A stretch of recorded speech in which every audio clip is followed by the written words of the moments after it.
இயேசு கிறிஸ்துவும் நானும். இந்த வேத வாக்கு நீதிமொழிகள் 8:13.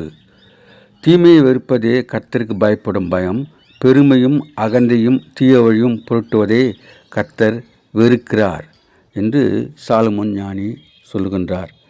அன்பான சகோதர சகோதரிகளே, நம்முடைய ஆண்டவர் நீதியுள்ளவர், நேர்மை உள்ளவர், நன்மை செய்கிறவராக இருக்கின்றார். அதனாலே நம்மை அவர் தீமை செய்யக்கூடாது என்று எச்சரிக்கின்றார். பெருமை பேசக்கூடாது என்று ஆண்டவர் விரும்புகின்றார். பெருமையானவனுக்கு தேவன் எதிர்த்து நிற்கார் என்று சொல்லப்பட்டிருக்கின்றது. அதே போல் அகந்தை உள்ளவர்களாக நாம் வாழக்கூடாது. நாம் பெருமையோடு நாம் மற்றவர்களை சிறுமைப்படுத்துகிறவர்களாக, தற்பெருமை உள்ளவர்களாக வாழக்கூடாது என்று எச்சரிக்கின்றார். அதோடு கூட தீய வழியை நாம் விட்டு விலக வேண்டும்.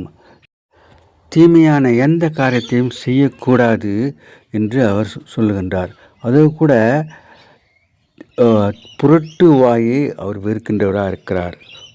பொய் சொல்லி புறங்கூறி மற்றவர்களை அவமானப்படுத்தி துக்கப்படுத்துகின்ற காரியத்திலே நாம் ஈடுபடக்கூடாது என்று ஆண்டவர் விரும்புகின்றார்.